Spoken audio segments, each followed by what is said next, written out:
I hereby call to order this special and committee of the whole meeting for Monday, October 17th, 2022. The time is 8:01. Will the clerk please call the roll? Amy Paling. Here. John Caesarretti. Here. Ann Hart. Here. Bonnie Kim. Here. Frank Panzica. Here. Lisa Schneider-Fabes. Here. Aaron Stone. Here. I seek a motion to approve the minutes of the September 12th, 2022 Committee of the Whole and Executive Session meetings. I move to approve the minutes of the September 12th, 2022 Committee of the Whole and Executive Session meetings. May I have a second? Second. Motion has been made and seconded. Board members, any comments, errors, or omissions? Okay. Will the clerk please call the roll? John Caesarretti. Yes. Ann Hart.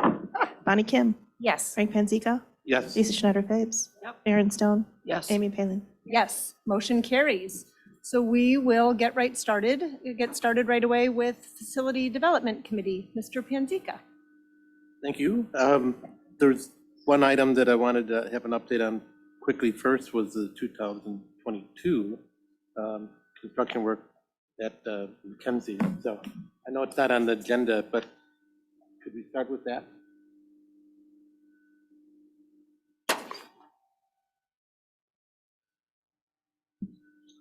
Good morning. Good morning. Well, we have a revised date again. January 20th. We received it last week. Okay. So Daikin's the manufacturer. They're actually one of the manufacturers that quoted the pre-purchase work for 2023 as well. I was just talking earlier, it just goes, I mean, the manufacturer's reps, and I think we touched base on this a little bit last meeting. We have projected lead times that we just went through for the 2023 work, but as we're finding out, things change, and they change often. So it's still nice to use the information that we're gathering, but I think there's some other considerations that should be had when selecting a manufacturer and their rep. So, but January 20th is the new date for the chiller. Hopefully we won't have too many hot days between now and then. Hopefully not. So, other than that, it's just we're into warranty period and finishing up some punch lists. So all in all, it's going well. Okay, now move on to the 2023 summer construction project update. Corey, do you want to? Sure. Yeah, no. We're just going to ask. Yeah, Joe can go ahead. Each of the board members has a one-page document that I put on the table for them. It's just a reference to where we were in the spring when we first started considering these projects to where we are at 60% design. There's a couple projects that are pretty noteworthy with the new estimates, but I'll let Joe go through where we're at on a variety of fronts. Sure. We completed the 60% CD assessment end of last month. So happy to report we're tracking nicely. We've established the most current baseline was back in May. So that's always sort of what we go back to see how we're tracking. You know, where the check and balances, design's progressing. We just want to make sure that we're staying within that baseline. And if we're not, why aren't we? And are there adjustments that can be made? But we don't have to go down that road. We're in good shape. Again, we split it up and we're running budget assessments independently for Central, Harper, Highcrest, Ramona. With 4 ad alternates, I think is where we're currently at, right, Sandra? 5 now? Okay, 5. Seems that, yeah. As we progress here, if we need to create some additional ad alternates that maybe it's something we just don't want to put up in the base bid, that's okay. So we're up to 5 now, and our 85% CD check. Those drawings come out this week. Tomorrow or Wednesday, and then we'll turn around that updated budget early November. So far so good. Any questions on overall budget with regards to the projects before we touch base on the pre-purchase component of it?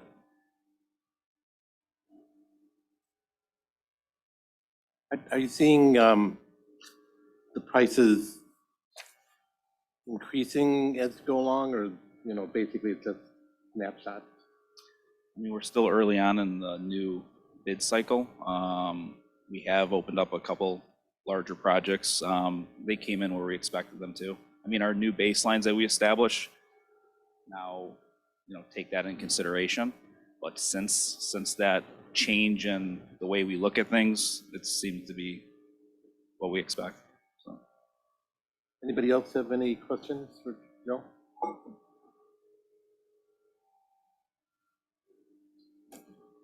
You want to talk about pre-purchase as well? Yeah. Okay.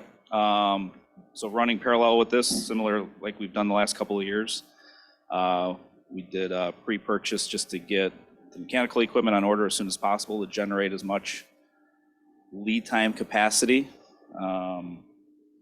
So right now, we're just a quick recap. So we have a chiller at Harper, chiller at Highcrest, 32 unit vents at Highcrest, a chiller at Central, 2 chillers at Ramona, 21 UVs at Ramona as well.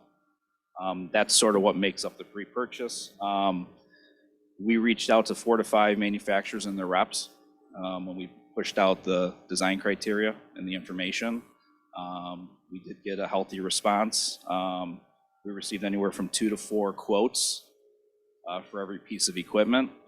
So just recapping it, Windy City, so they rep obviously chillers and univents. They're at $821,950. Okay, that's for all the chillers and all the univents. And then Thermosystems was second at $968,200.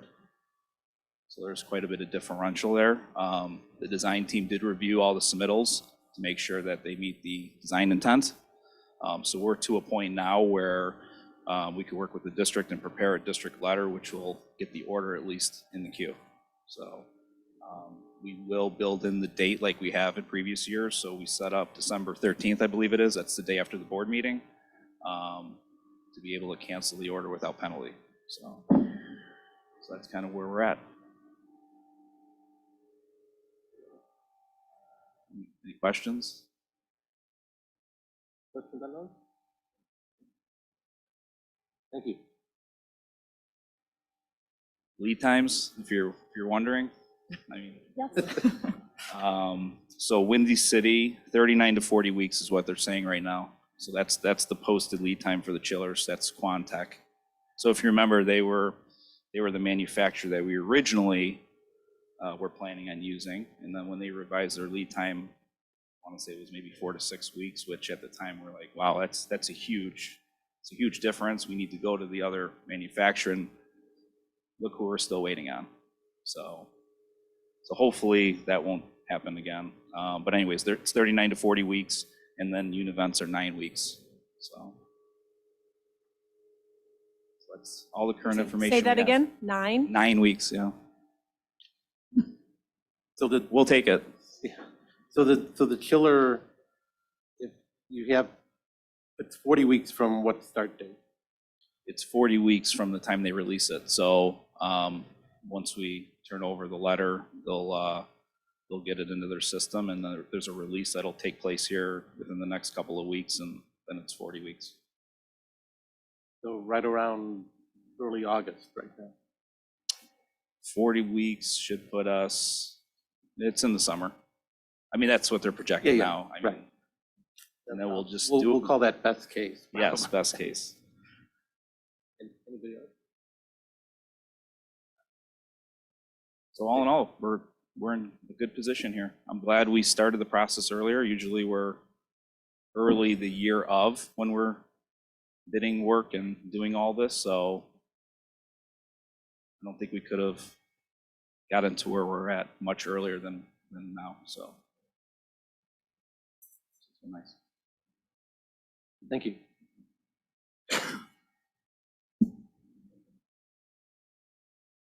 And we have Leighton. Yeah, so I think I had previously mentioned, one of the things that we were going to pursue is a state maintenance grant application, which they allow up to $50,000 per school district. And the reason I wanted to mention it today is it's due early November, and before I can submit, the board actually has to approve it. So next Monday, we would be asking the board to approve this application. The way the grant works is it's a kind of a matching grant where the state would contribute $50,000 towards a project, the district would then say, yes, we're going to use at least $50,000 of local funds. It'll go in with all the other applications across the state, and fingers crossed we would get approved for 50,000. I know the district has done it previously, and so just approval for next Monday is just a part of the process. Does anybody have any questions about the application?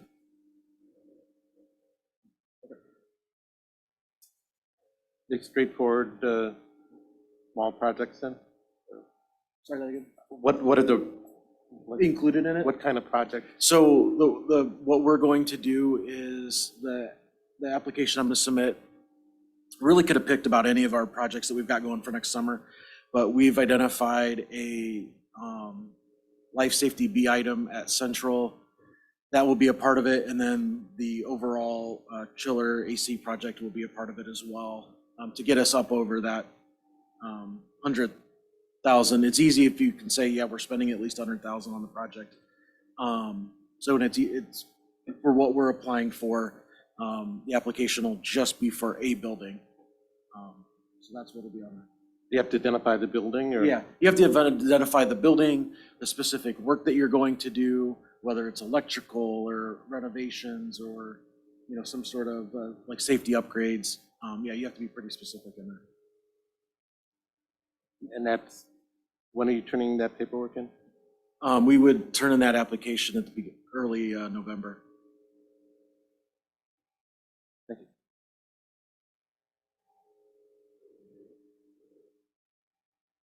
Okay. Mr. Pantica, are we good? Yes, thank Okay. you. Sure. Great, then we'll turn it to Mr. Cesaretti for school finance. President Failing, and I'm going to turn it over to Corey to go over some important things like the tax levy timeline, and it looks like there's some progress on understanding when the bills are going to come out. that Thank should you come for out over being the here summer. to our team. Yeah, thank you. Thank you. Bye, guys. Thank you. And cash flows. All right, so the first item is the kind of the tax levy process for 2022 and the status.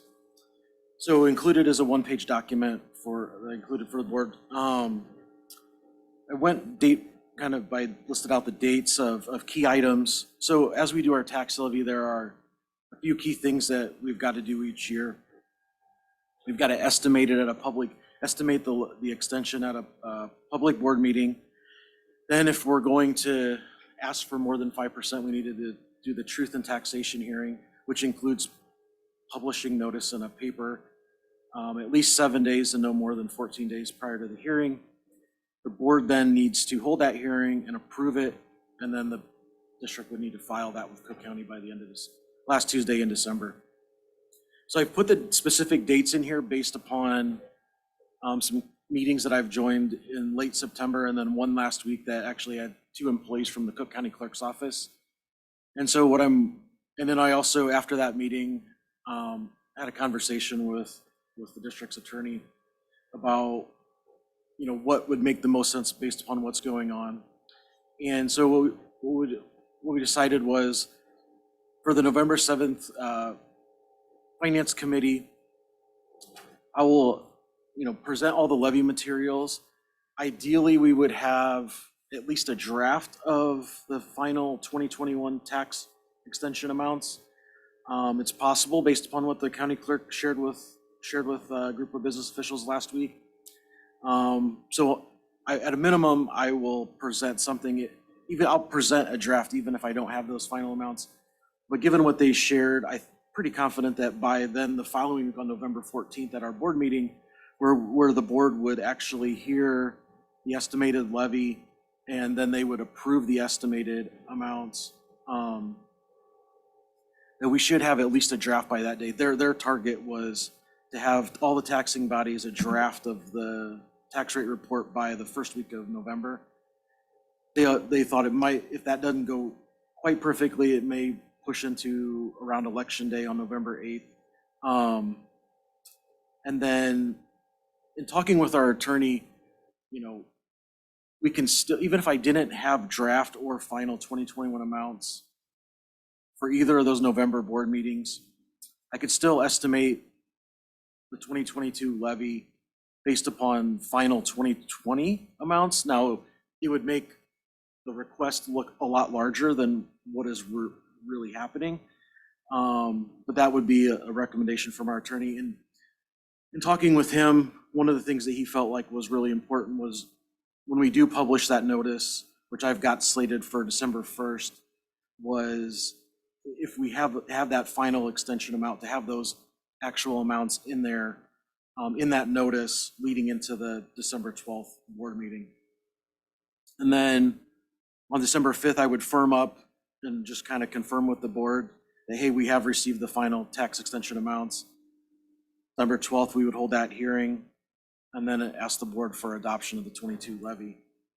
So if you look at the bottom of the handout, things do seem to be heading on a good path, relatively speaking, and also kind of coming into a little bit of a clearer focus. So on the weekend of the 8th or 9th, Cook County Board of Review officially closed the 2021 tax year. That was kind of the last thing that really needed a few other agencies for them to be able to start working. So from that date, I had previously heard, and it was kind of shared again last week, the Illinois Department of Revenue needs about 2 weeks to calculate the equalization factor for Cook County. Then the county clerk's office, they said they would need roughly 2 weeks. That pushes us to, roughly November 7th, the week of November 7th. And then the Cook County treasurer would need another 2 weeks for them to generate the bills, which gets us to the week of Thanksgiving. Even if some of those three agencies needed a few more days, I think the big push by them is to get the bills out into taxpayers by the end of November so they could have a due date within the calendar year 2022. That seemed to be, in listening to their presentation, that seemed to be a pretty big focus and push to have a December 30th or earlier due date. And so given where we're at now, the biggest wild card in the whole equation was the Cook County Board of Review and when they would close. Would it be in September? Would it be in October sometime? I think we do have a good path forward, like I said, relatively speaking. So assuming this holds and there's no big hiccups along the way, I would expect D39 to start receiving some second installment receipts probably in the last 10 days or so of December, given this timeline. So, Corey? Yes. I just want to clarify. So this October 8th, 9th reference, so did that happen? The Board of Review actually closed it out? Yeah. Oh, that's good news. Yeah. When I was on the call last Tuesday, the clerk's office said yes. They confirmed that the Board of Review closed, and that's why they were more comfortable, I think, sharing kind of like what. Now, that was kind of their timeline, but that timeline also mirrors what I had heard from some other people within this industry back in September. The Cook County Clerk doesn't control how quickly or lengthy the Department of Revenue might take, or the Cook County Treasurer's Office. But I think of the three groups, the Cook County Clerk's Office probably has the biggest amount of work to do. And they were the ones that I was listening talk. And while they didn't say it, I had the distinct impression that they would be working very lengthy hours. I think from their own internal perspective, there's a really big push to make sure that tax bills are due by the end of December. So That's really helpful. Thank you. Does anybody have any questions on that? Yep. Corey? On the tax levy. Yeah. Since this is I think this is the first year that the 5% number comes into play. Is new construction on top of the 5%, or is 5% the new construction's outside of that? So the district would be allowed to increase the levy by 5%, then you would get any new construction on top of that. So for us, a typical kind of 10-year average of new growth is worth 0.7 to 0.75% on top of CPI. So if we were to hit kind of our average for the 2022 tax year, that would be roughly a 7.75 increase. That's with the cap coming into play, that was a question that's important. Yep. Yeah, what is the, I mean, sorry to ask you the off the head thing. What is the inflation rate then for the prior year that's getting capped? It was, the 2021 calendar year was 7%. So then it's capped at 5. So. Then that reference that you made, if the information doesn't come together in time. Yeah. Referring to the 2020.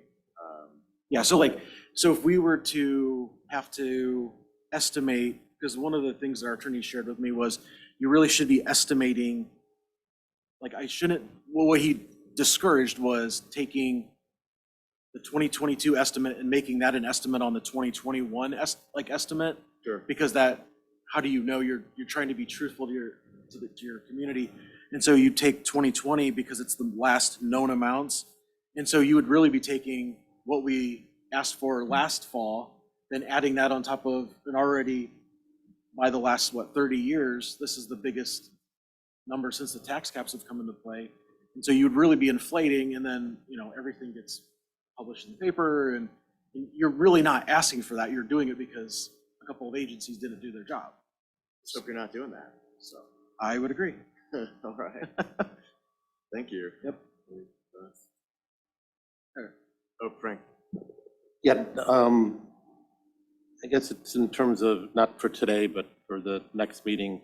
Now that we're getting more detailed estimates on the construction projects, and we have a better feel for where interest rates are going to go, I think next month we need to go through what we can afford, what's the priority, and let's look at the 2023 construction projects before we lock in, the pre-orders. So let me ask you, okay, so here in that question, let me ask you this.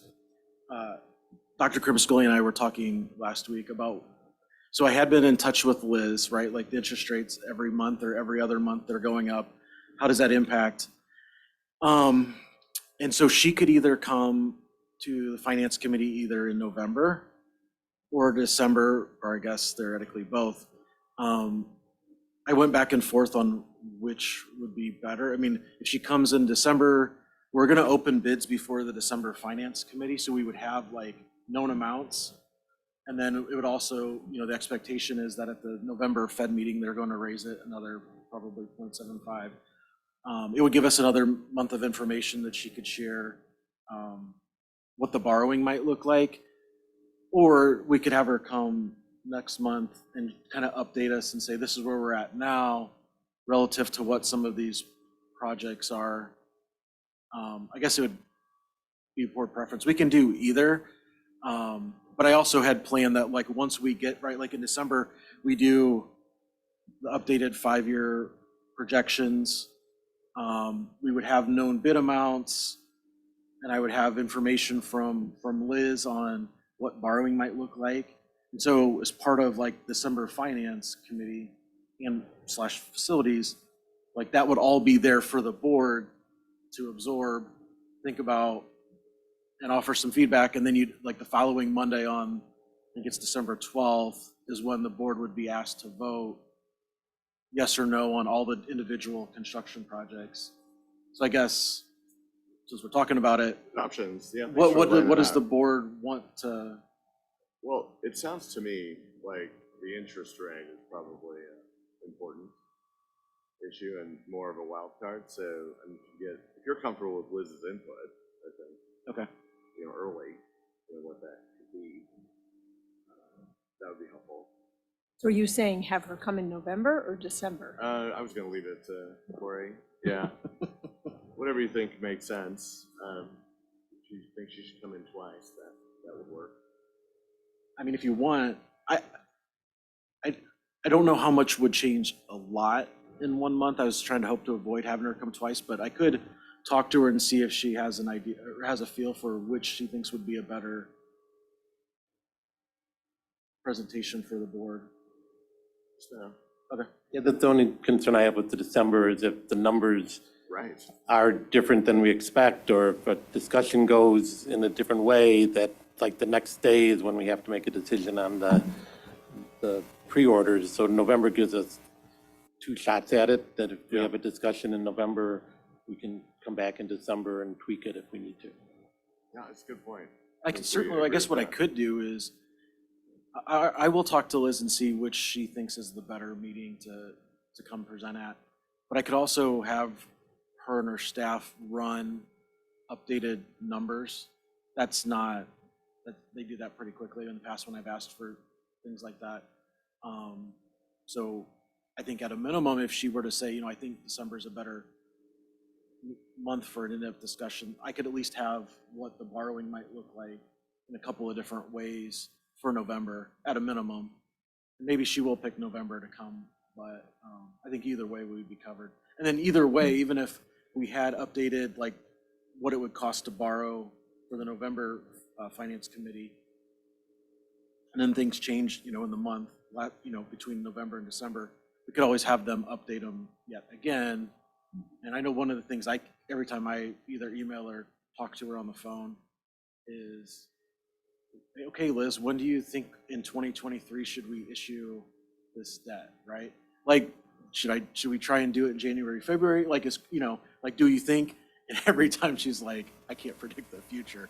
Yeah. So, but I do think we're going to get to the point where we probably need to start thinking about that as well. Like, what time during the year, it goes, I think we've had the conversation in the past where, okay, if you issue it a little bit earlier, yeah, you're paying a few extra months of interest costs, but what's the expectation over the, if you try to issue in, say, January, February versus waiting until May, June, or July, what's the expectation happen in that window?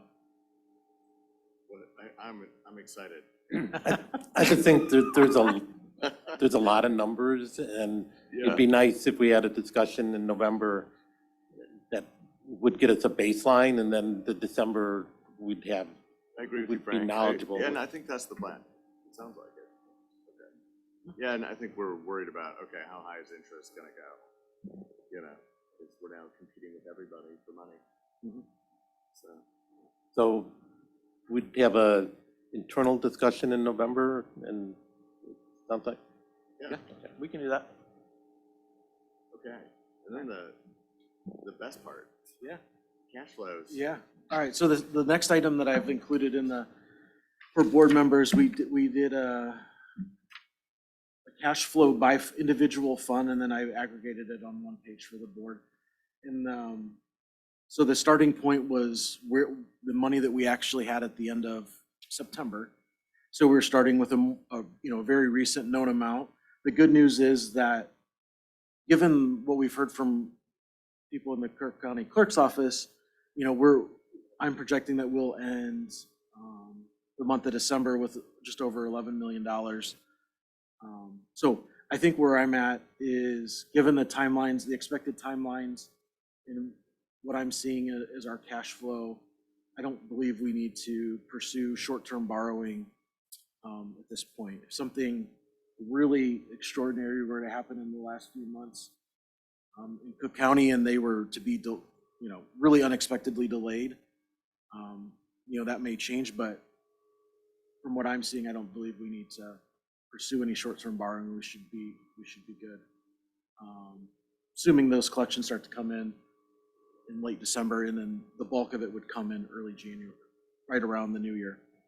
So, yeah, and Sorry. the only thing I was going to add is, in going through each of the individual funds stayed positive through the end of January. I think one fund, there's the O&M fund, would likely go negative. The only thing I may do at either the November or December board meetings is, each time you loan money between funds, you need board approval or resolution ahead of time. And each year we have historically had the board approve a loan amount from ed to O&M, just as our standard operating practice, because like O&M could be a fund where if we're transferring money to cover construction projects, it could go negative, temporarily, and then at the end of the year, it finishes where we expect it. So the one thing I've been thinking about is if one of these funds were to run negative, talking to our attorney and getting a resolution to allow the working cash fund, which has, I think, about $1.4 million in it, to temporarily loan money to some of these other funds, some of the smaller funds on a short-term basis. So that might be the only thing, but that's purely internal, like something that we can control and do entirely on our own. So to me, the big takeaway is, I think we're at a point with our cash flow.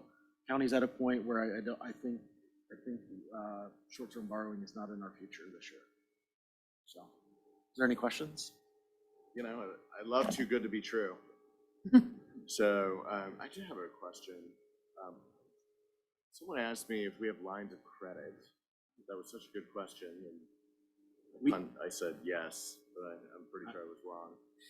We do not have an official line of credit.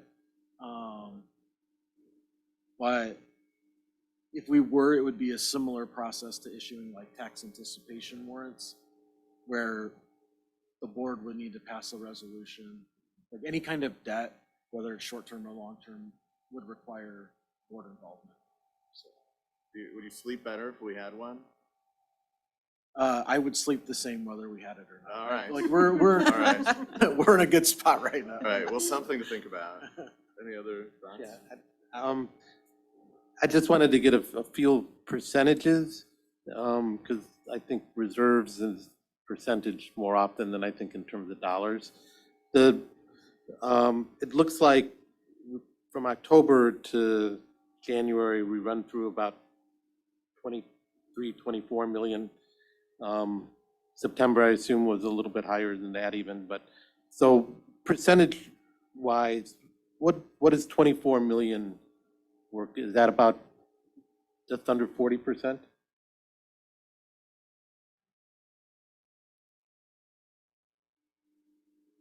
I'm sorry, I'm making Yeah, right. Just thinking It about should our be. overall. I was did it thinking in about my our head. overall This is- budget.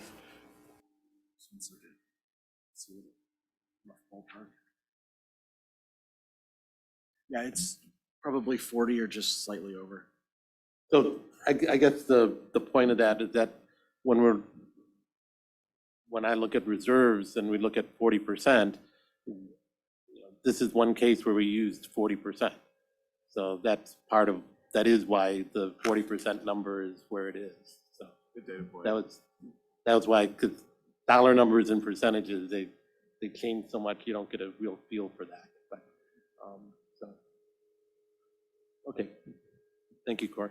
Yeah, thank you. Were you done? Thanks, Corey. Thank you. Great, important information, thank you. We'll turn to strategy. Mrs. Schneider-Fabes. Over Dr. Brown's goal, you can talk about SEL. We actually have 4 really exciting presentations that we're eager to share with the board and our community today regarding SEL and also 4th to 5th grade transitions. The board knows that these are important elements of our strategic plan.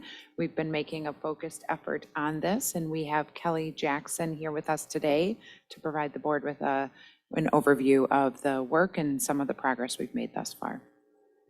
Hi, everybody. I'm going to just share my screen here with you. I put together a little presentation just around teacher and parent supports and resources. Our SEL committee has been very busy over the past couple of years, and a lot of great work has been implemented this fall, and will continue to be working throughout the year. So the 21-22 action steps, so last year's action steps, fell in 3 areas. Develop and implement social emotional systems of support using a district-wide framework and approach. Plan and engage staff in data-focused meetings at grade and classroom levels. And partner with the CRC to research best practices around communication and a parent partnership in support of SEL programming within our schools. And so this will kind of dive into each of those 3 areas a little bit to show you what we've done. The first action step centered around implementation of the district framework for social emotional competencies at each grade level and supporting our staff in understanding and learning the responsive classroom approach really is outlined here. We adopted the 6 competencies last year and talked about them a lot with our staff. So relationship skills, self-management, self-awareness, social awareness, and responsible decision-making, along with one that was added by the committee around diversity, equity, and inclusion.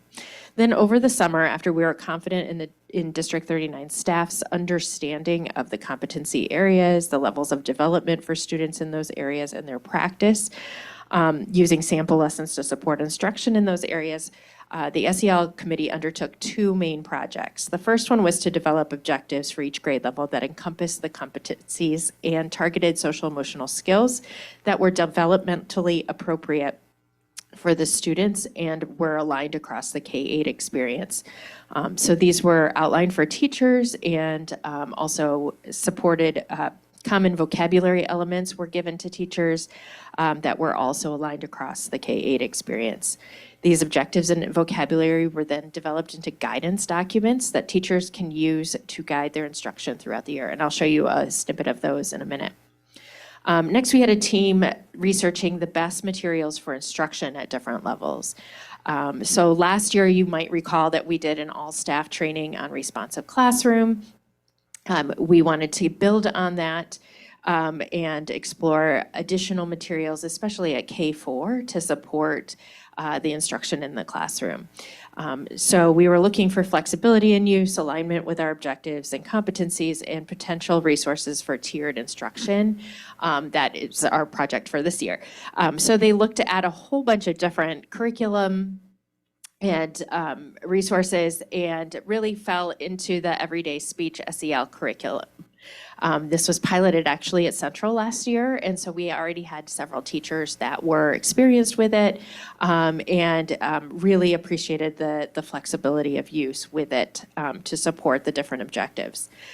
So that was adopted for our K-4 teachers this year, and based on the resources already in hand and being used at 5-8, the committee recommended the continued use of the responsive advisory lesson book that has already been in place at 5-8.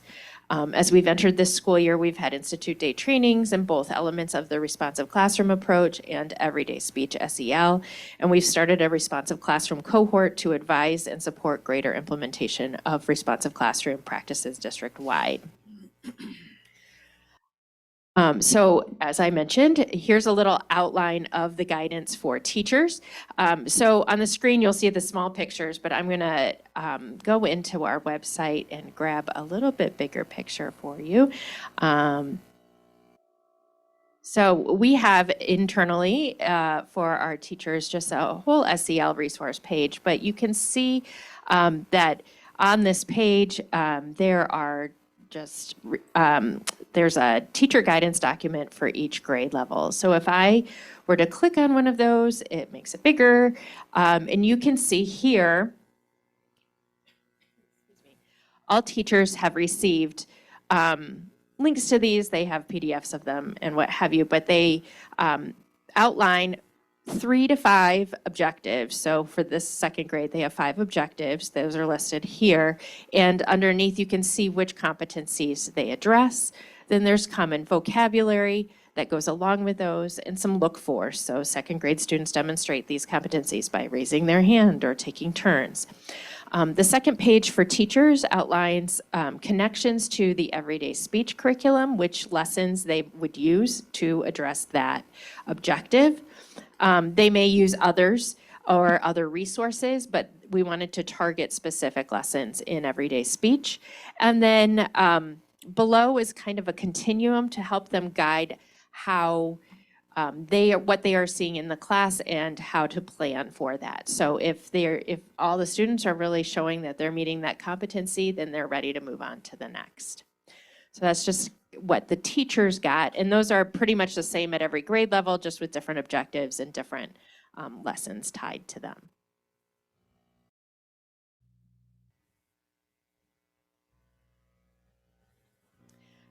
Next is a little review of responsive classroom. It's an evidence-based approach to teaching and discipline that focuses on engaging academics, positive community, effective management, and developmental awareness.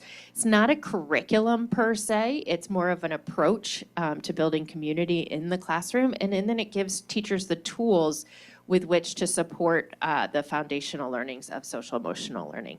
So you see the morning meeting book there on the screen. Morning meeting and responsive advisory are two of the structures that responsive classroom really teaches our staff to put into place. There are different elements that they use to really support the social emotional learning objectives. The responsive advisory meeting book, however, has plans outlined for the entire school year. So what we've done for 5th through 8th grade is tie those lessons into the objectives at those grade levels, and teachers can pull from those and adapt them as needed. And we've aligned those so in 5th grade you're not repeating, or in 6th grade you're not repeating what you did in 5th grade, and so on. You see there refocus and recharge and power of our words. Those are other resources that we have provided for staff. Brain breaks is one approach to getting students moving or getting them to calm down in the middle of instruction. And the power of our words talks about proactive teacher language and how we address things that go on in the classroom, how we respond to misbehavior, and just, again, how we can build an active, engaged community that's positive in our classrooms. A little bit about everyday speech. All of our elementary teachers have access to the everyday speech curriculum, SEL curriculum online.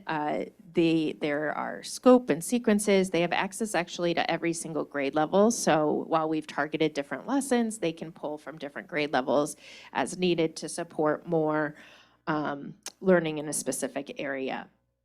And teachers have been exploring the resources. We had a session at our Fall Institute Day for everyday speech, and we have a consultant that is helping us unroll this district-wide. A second focus area from last year's action steps was on assessment practices. So last year we had a subcommittee review our SEL assessment practices, recommend some changes. They dug into DESA from Aperture and MESH from Panorama, which you guys will recall is what we've used over the past few years. We also explored other assessment tools to see about their effectiveness versus the things that we already had in place.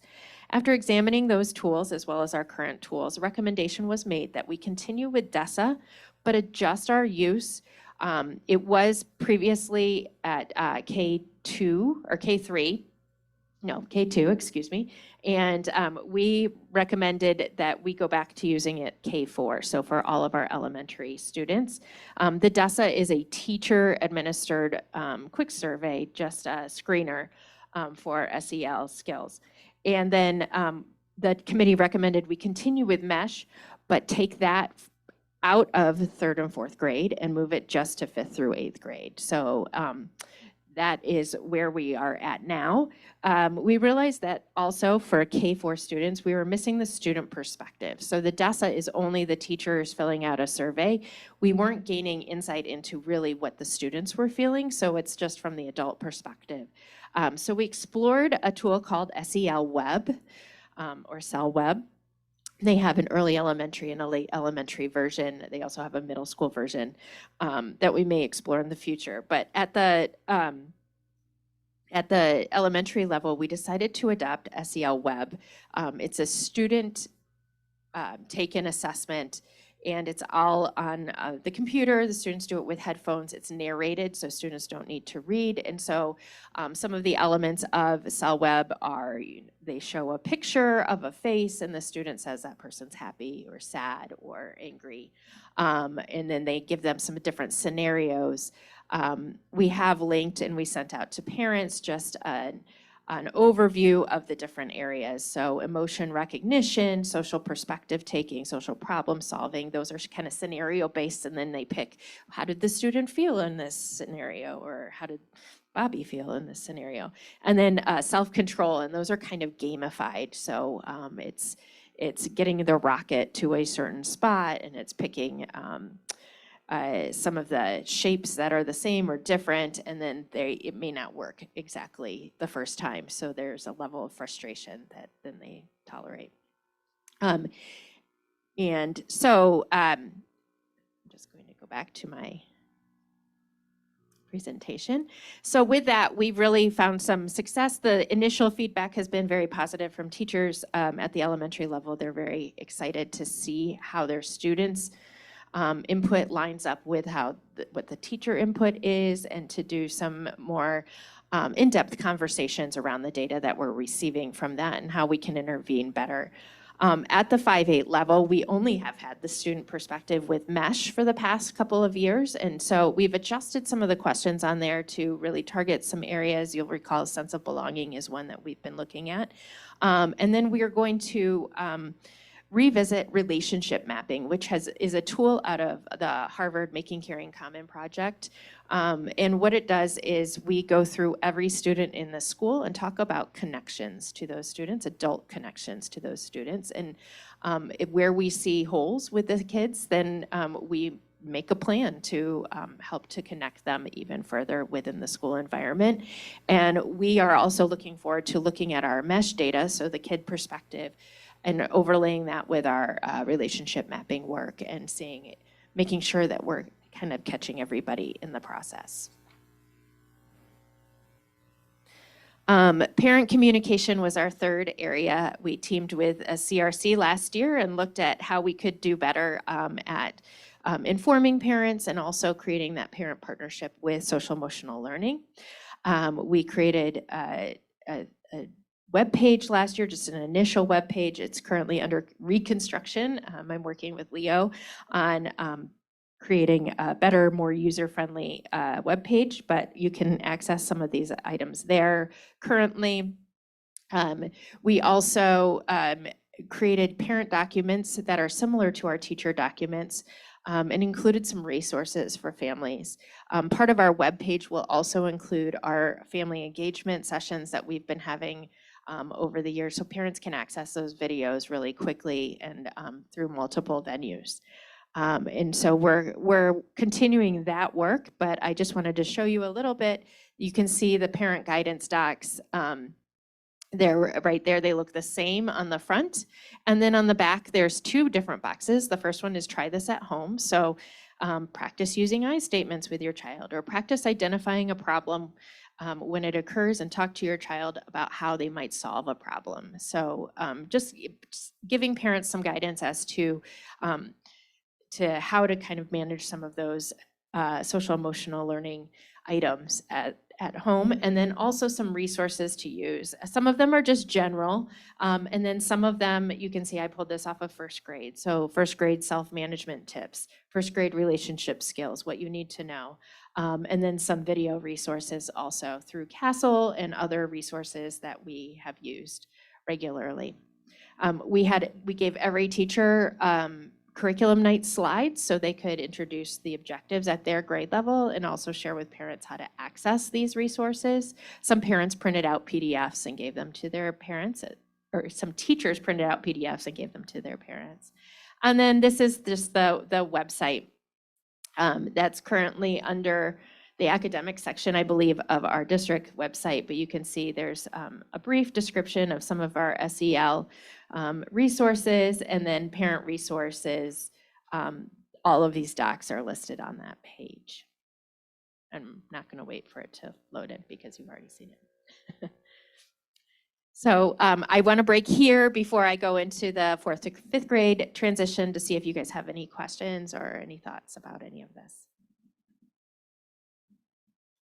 I was just looking for clarity on the relationship mapping in 5th through 8. Is that something the teachers provide that information, or the teachers complete? Yes, it's through, it's all of the teachers in the school, and they go down the whole list of students, and there's kind of a process that they go to mark ones that students that they feel they connect with or don't connect with, or that they see on a regular basis that really maybe they're withdrawn, or maybe they just are having some difficulty in the classrooms and there's not that connection there. So making more of a pointed effort. Yep. we did it a few years ago, and it was really well received by our teachers especially, and it caused some really great conversations on how we can be more effective at building those connections in our classroom communities. So it was fantastic. I was just gonna say thank you, Kelly. It's a really good presentation. So, perfect for me. I understood it. And I have more to say. So, also, it's it's really nice to see you guys revisit prior practices, implement new ones, adapt to what's going on. So it's great. Thank you.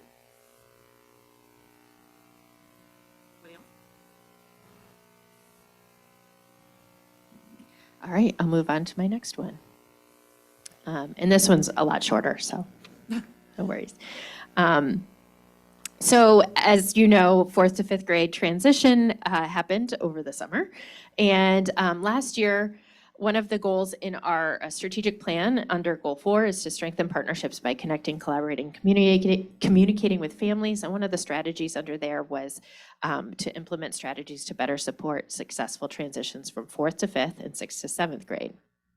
So last fall, we gave a survey to parents and had them and to students, and we had everybody rate their overall transition experience last year. And you can see we had a lot in the 4 column, and some in the 3 and some in the 5. And a lot of the feedback that we had in there was too much information in the one webinar we did. Curriculum night on Zoom was rushed.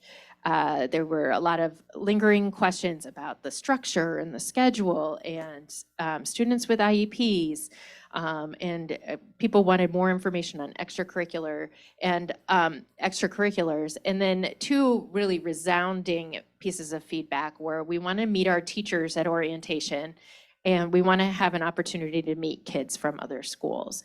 So we took all of this information, and I worked really closely with Linda and with Tony, Linda Morich, our 5th grade level administrator, and came up with some different structures to implement for this year. And so what you'll see on the right there is the countdown to HMS.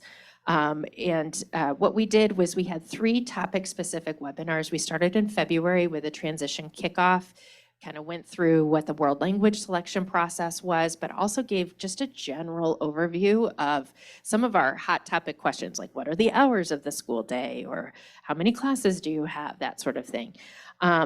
And then we had one that was the overview of just the team and house structure. And these were really like 10, 15-minute webinars. They were not long, but they really were focused on just specifics having to do with these items. And then the third one was just the HMS schedule. If you have had a child at Highcrest, you know teams and houses and scheduling can be very confusing, especially for a student that's transitioning in from 4th grade. And so we wanted to really address those questions head on.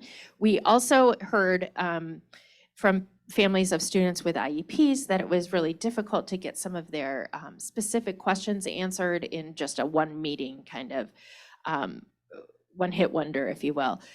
So we offered 3 different drop-in meeting opportunities for families after they had had their elementary meeting, transition meeting, so that then they could meet with Linda Morich and then a representative from Highcrest Special Ed Department to really answer and target some of their concerns in a more personal way. It was a small group kind of setting. And then we included several videos. You can see down here at the bottom, 1, 2, 3, 4, those link to videos. One on creative arts, one on Hawks, honest, accountable, welcoming, kind, and safe, and our SEL at Highcrest. One about lunch, which is a hot topic, and one about technology. So our tech teachers put together a great kind of overview about the iPad. And then over the summer, we offered 3 Highcrest Hangouts. And Highcrest Hangouts were basically come to the playground, hang out with a whole bunch of kids that are going from 4th grade to 5th grade and your families. We had the PTO there selling spirit wear. And then we took people on tours of the building. So we just call people over. They could go through once, they could go through twice, they could come to all 3 hangouts if they wanted to. And I would say probably at each one we had about 150 people. So they were really well attended. We tried to do some at the beginning of the summer and some at the end of the summer. And then we adjusted our orientation structure. So instead of doing having each house come in separately and kind of having the kids run around the school and find spots and not having teachers there, we decided to do it on one of our opening days. And so we scheduled it the morning of the Friday Institute Day for just a half hour. And the kids came, they met their teachers, they got their locks. So they practiced locks. They got to know some of the people in their homeroom. And then they went out and they knew where they were going on the first day of school. They knew what their teacher looked like and they knew kind of what to expect on that first day. Our first week really in 5th grade is spent in homerooms. They don't change classes for that first week. So this was just kind of a precursor to that full week of transition. So we've given another survey. Right now, our parent survey, we only have about 60 responses. So we're hoping to get some more on that. And we're going to send a reminder out to our family. But you'll see I listed our KPI here was to increase the rates of participation and satisfaction with the 4th grade to 5th grade transition. And we have some lofty goals. 90% will report they had a highly successful transition. So 90% in that 5 categories, pretty high. Currently, we're at about 45% parents and 79% students. But again, with 60 responses, that's not even half of our parents. 90% of students will participate in at least one of the new transition experiences. We had about 85% of students, so that's pretty close. That's positive. 90% of parents and families will view the videos. We had about 55% of parents so far, and 60% of students say they viewed the videos. So that says maybe we'll do a different kind of push with those videos, and viewing them together was a big key thing. And then staff will report measurable improvements in practices based on the improvement there. And we took some feedback at one of our initial grade level meetings, and it was overwhelmingly positive, just with some logistical considerations. But the teachers really liked having that orientation structure adjusted. They felt like it kind of gave them a chance to breathe on that first day of school, and gave the kids a chance to really come in and know what they were to expect. So we'll be looking at how do we improve that along the way, but it was really positive.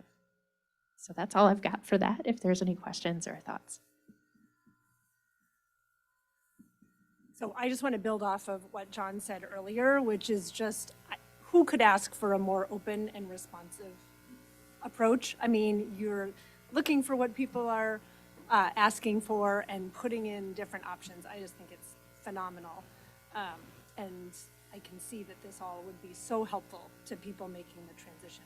When I look at this KPI for your lofty goals, I wonder if, like, the people that have already been through High Crest, the families, they may not be as likely to watch the videos, or, if they're already familiar, you may not hit that number. And I did see that in some of the comments. Oh, his brother went, so he already shared that.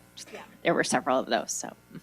Great, thank you so much. It'll make a big difference for students. Maybe that's another element we could add if we're surveying parents, if they could indicate that. That could be.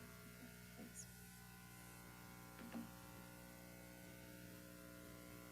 Great attendance on those orientations. That's super. Just think about anxiety reducing for the kids. It's great. Thank you.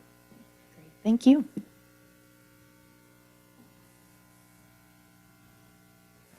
Set? Okay, great. Well, I'm really excited to introduce this action item. We are thrilled to seek a motion to approve the ratified SSU contract and the OTPT addendum. I move to approve the 2022-2023 contractual agreement between the District 39 Board of Education and Support Staff Union, SSU, including the OTPT addendum. May I have a second? Second. The motion has been moved and seconded. Would the clerk please call the roll? John Cesar ready? Should there be a moment for discussion? Board members, is there any discussion or comments, questions? Briefly, I had the honor of being part of the team on the negotiations, and I think it was a good process. Lots of feedback and bouncing back and forth as you'd expect in a negotiation, and I'm glad we were able to reach an agreement that everybody is satisfied with. So. Thank you on behalf of the board, to you and to Mrs. Hart for representing us. I'll add a comment or a couple of comments. I think that overall, there were many language updates to the contract, as well as some significant wage increases for our employees in the bargaining unit, and I'm really appreciative for everyone's efforts to, oh, there's my voice, everyone's efforts to really come together and hear each other's needs, and really stay true to the board's goals, as well as our overall mission as a district. So we're really proud of the elements provided within this contract. As I mentioned, we met the goals of the board with regard to providing significant market adjustments for those in need, while also collaboratively discussing and addressing the other elements of language within the contract to ensure that both the board and our union's priorities were considered and addressed. I think this multi-year agreement ensures competitive compensation for our support staff members whose contributions are essential to delivering an exceptional education to the students of District 39. The final contract represents a fair and equitable agreement for both the board and SSU, and it recognizes the hard work and contributions of our dedicated support staff team members, while also aligning with the Board of Education's longstanding commitment to fiscal responsibility. So you all should be very proud. We certainly are as a district. I would like to share my appreciation for both negotiating teams for demonstrating a willingness to truly listen and collaborate, as Frank shared, around important issues in support of our SSU team, and for keeping the shared vision of District 39 learning community at the forefront of the work that we do. So thank you to everyone involved in this process. Truly appreciated.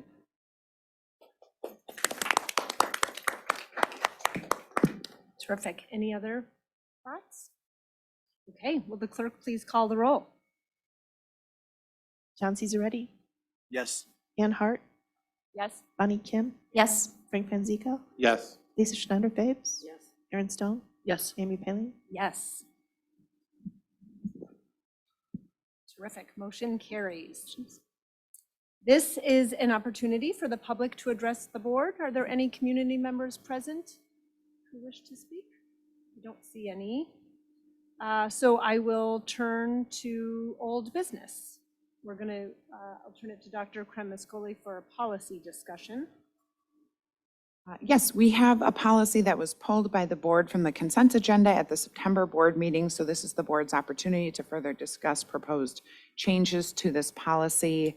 Dr. Glowacki, is there additional comments you'd like to add, or we open it up to the board? Okay. Does everybody have that? Operational Yes. services.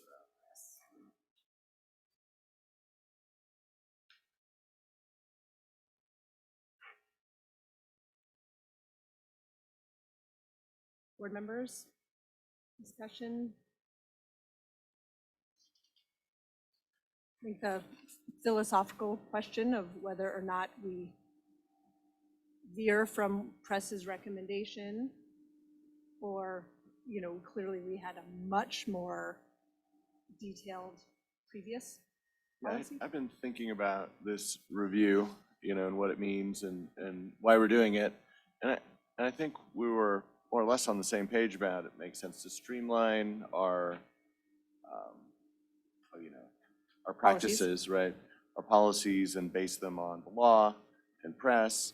And for this one, I'm good with this one. You know, fund balances. I think we follow it closely. Clarify what you mean. You're good with These their changes, recommendation? you know, Okay. shortening it, getting rid of a lot of this specificity around funds and how they should be set up and you name it, and leaving more discretion to the district administrators, which I think is what's happening here.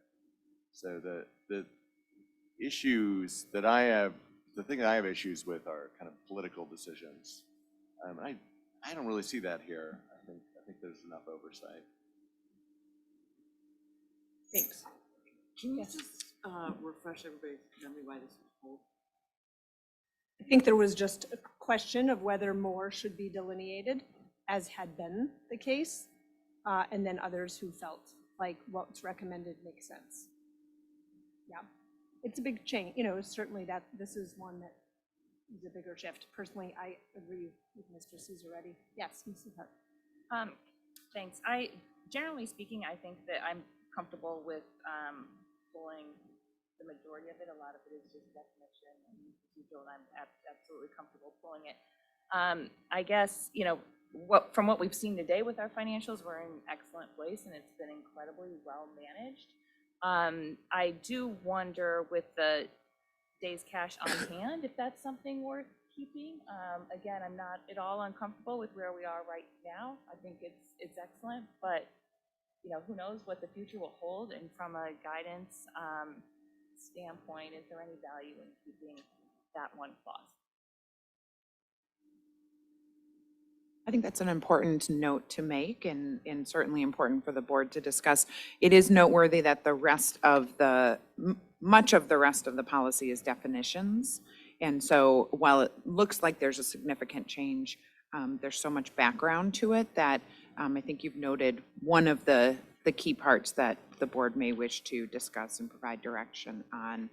Corey may have an opinion about that, but it looked like Frank had something to say first. So we'll let Frank, the board, continue discussion.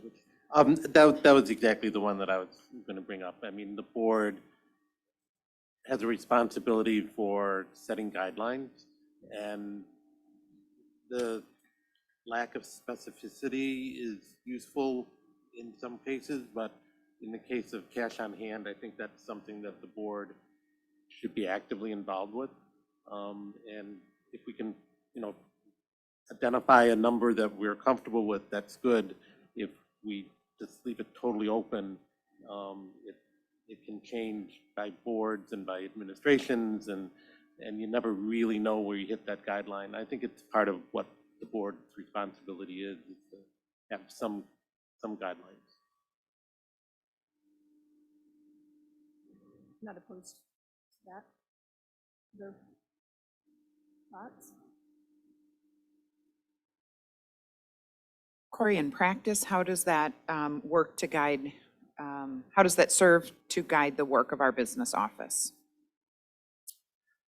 Whether the existing sentence or paragraph related to the 180 days is in there or not, nothing, I'm going to manage things the same. Like, it's not where we're at now, we're above that, and there's not really any plans to go below. So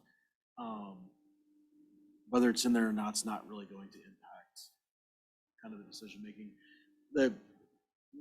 We already have board direction to stay at 40% or above in the operating funds, and one of the components in our annual financial report that we get to the state, there's a page on there that gives our financial profile summary. One of the 5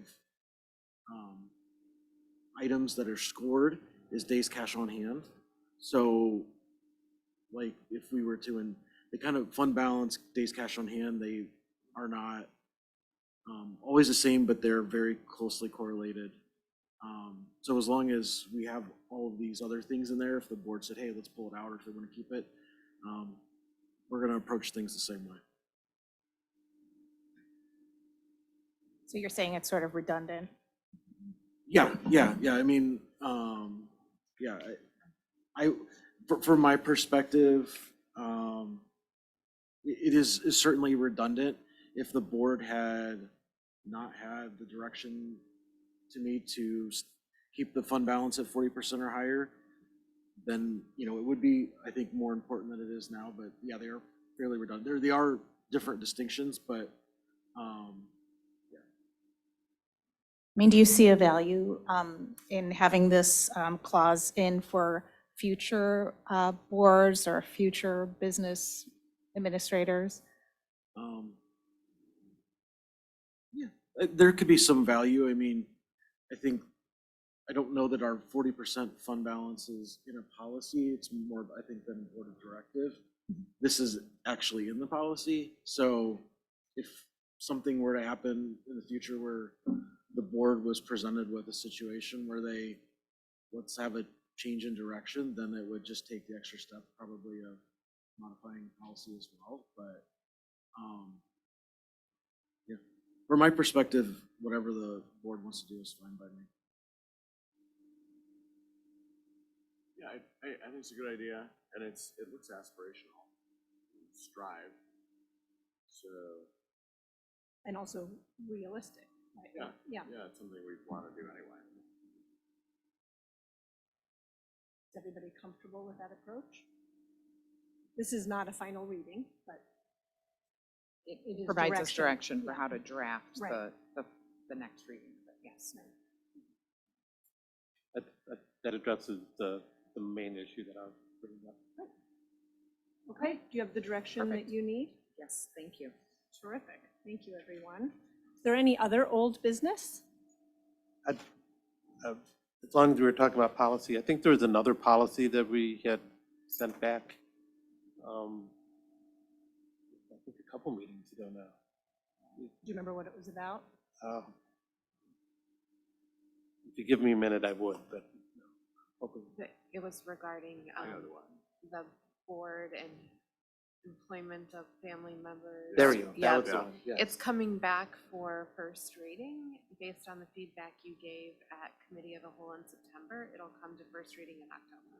Okay, that's fine. Yep. Just as long as we're talking old business, I just wanted to Yep. refresh our. Thank you for bringing that up. Great. Any other old business? Any new business? Okay, then at this point, I seek a motion to adjourn this special and committee of the whole meeting. I move to adjourn this special and committee of the whole meeting. May I have a second? Second. Okay. Motion having been made and seconded, all those in favor of adjournment, please indicate by saying yay. Yay. Yay, motion carries by general consent, and the time is 9:13 a.m. Thank you, everyone.